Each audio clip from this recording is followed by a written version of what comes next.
यहां हम लोकतंत्र का सही मतलब समझ ही नहीं पाए, इसलिए हमें जो आज़ादी मिली उसका हम हमेशा गलत इस्तेमाल करते चले गए और हमारे देश में, जिसे अंग्रेजी में कहते हैं, टू मच डेमोक्रेसी हो गया, यानी जरूरत से ज्यादा लोकतांत्रिक हम हो गए। हम लोकतंत्र के नाम पर अपने ही देश के खिलाफ आंदोलन करने लगे और विरोध के अधिकार के नाम पर हिंसा को भी सही ठहराने लगे।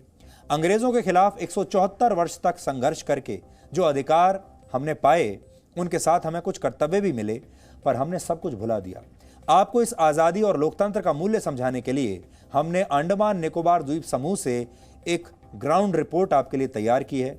इसे आप देखिए और सोचिए कि हम कहीं गलत रास्ते पर तो नहीं चले गए हैं, क्योंकि ये वो जगह है जहां नेताजी सुभाष चंद्र बोस ने पहली बार भारत का झंडा फहराया था और नेताजी सुभाष चंद्र बोस का बर्मा से भी एक बहुत खास रिश्ता रहा है, वो हम आपको इस रिपोर्ट के बाद बताएंगे।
की लड़ाई और उस लड़ाई का गौरव से भरा हुआ गौरवमयी इतिहास, और उस इतिहास का पहला पन्ना 30 दिसंबर 1943 को लिखा गया, जब पहली बार भारत की सरजमी पर राष्ट्रीय ध्वज आजादी से 4 साल पहले ही 1943 30 दिसंबर 1943 को ही फहरा दिया था नेताजी सुभाष चंद्र बोस ने। अंडमान का पोर्ट ब्लेयर द्वीप, जो भारत का पहला ऐसा भूभाग बना जहां 30 दिसंबर 1943 को राष्ट्रीय ध्वज फहराया गया। इस अध्याय के एक एक गौरवमयी पन्ने को आज एक बार ध्यान से सुनने और समझने की जरूरत है। 30 दिसंबर 1943 को यहां पर first try colour hoisting in India, ये वो जगह है जिसको सुनने और समझने के बाद ये महसूस होता है कि आखिरकार उस लड़ाई के लिए किस तरीके से बलिदान दिया गया, किस तरीके से उस लड़ाई को राजनीतिक तौर पर अंजाम तक पहुंचाया गया और कैसे ब्रिटिश को इस जगह से भगाने के लिए, भारत को ब्रिटिश शासन से मुक्ति दिलाने के लिए, आज़ादी के लिए कैसे उस लड़ाई को नेताजी सुभाष चंद्र बोस ने आगे बढ़ाया। अंडमान का पोर्ट ब्लेयर द्वीप आजाद भारत का पहला भूभाग बना, लेकिन साथ ही इस क्रम में यह जानना भी जरूरी है कि देश के स्वतंत्रता संग्राम में अंग्रेजों से सीधी टक्कर लेने वाले महानायकों को इसके लिए कितनी यातनाएं झेलनी पड़ी। अंडमान में इस सेलुलर जेल का निर्माण देश के उन स्वतंत्रता सेनानियों से सख्ती से निपटने के लिए किया गया था जिन्होंने ब्रिटिश हुकूमत के खिलाफ सिर उठाया था, विद्रोह किया था। पहला विद्रोह जिन स्वतंत्रता सेनानियों ने किया था, उन सबों को इसी कारागृह में लाके बंदी बनाकर रखा गया था। इस जेल में बंद रहे स्वतंत्रता सेनानियों में से एक वीर सावरकर की कुछ पंक्तियां मुख्य प्रवेश द्वार पर ही अंकित है, ताकि आने वाली पीढ़ियां उनके बलिदान को कभी भूले नहीं।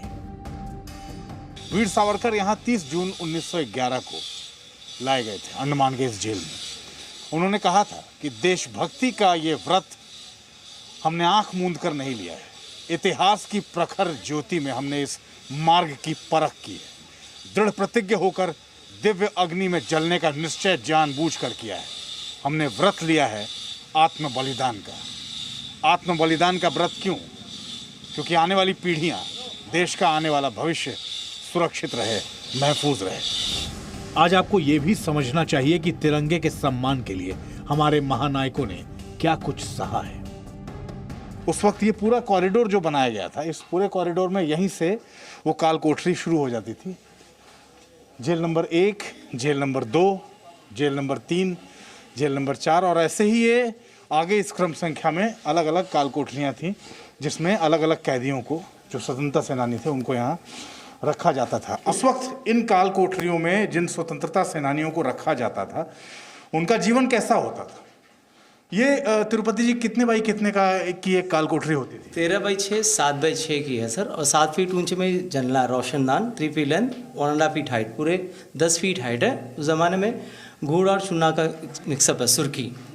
और एक कोठरी में एक स्वतंत्र सेनानियों को रखा जाता था, उनको देते थे वुडन प्लैंक और एक कंबल देते थे रहने के लिए। और खाने के बर्तन जो होते थे लोहे का दिया जाता था। एक बार इस्तेमाल करेंगे जंग लग जाते थे, खाना जहर होने के कारण भी देहांत हो जाते थे।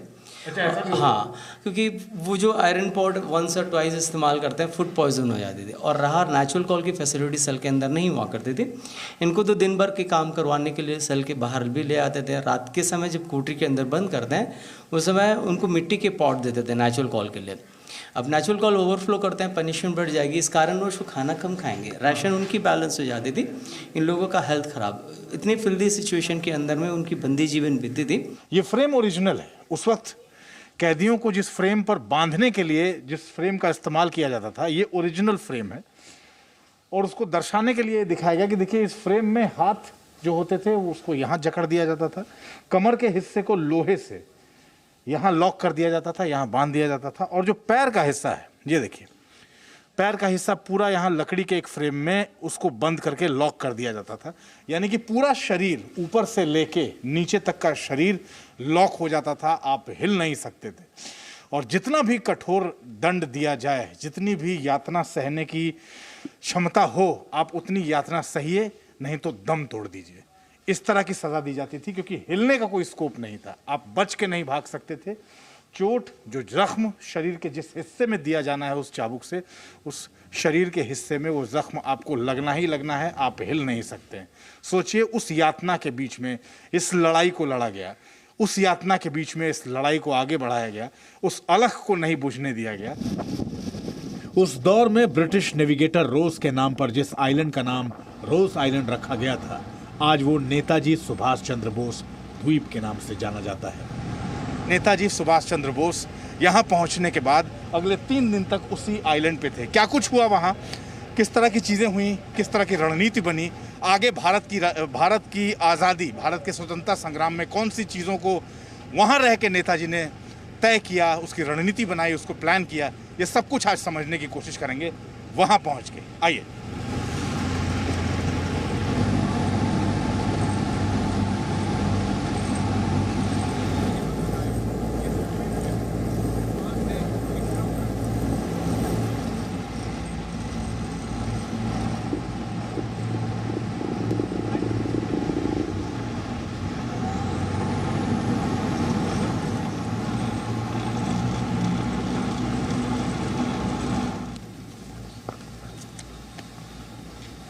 1942 में जो आखिरी कमिश्नर थे अंग्रेज़ों के, उनको जापानी सैनिकों ने कैद किया और उसके बाद उनको यहाँ बंदी बना के यहाँ से ले जाया गया।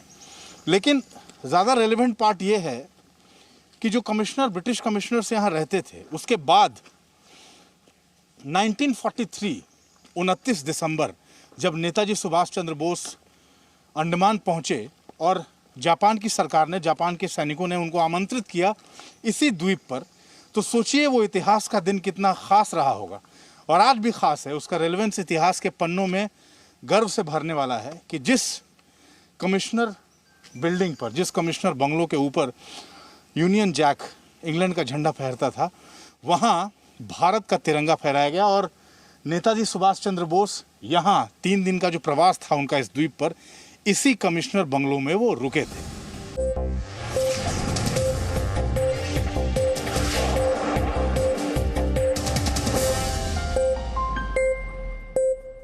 Presenting B News app, available on Google Play and App Store. Download it now.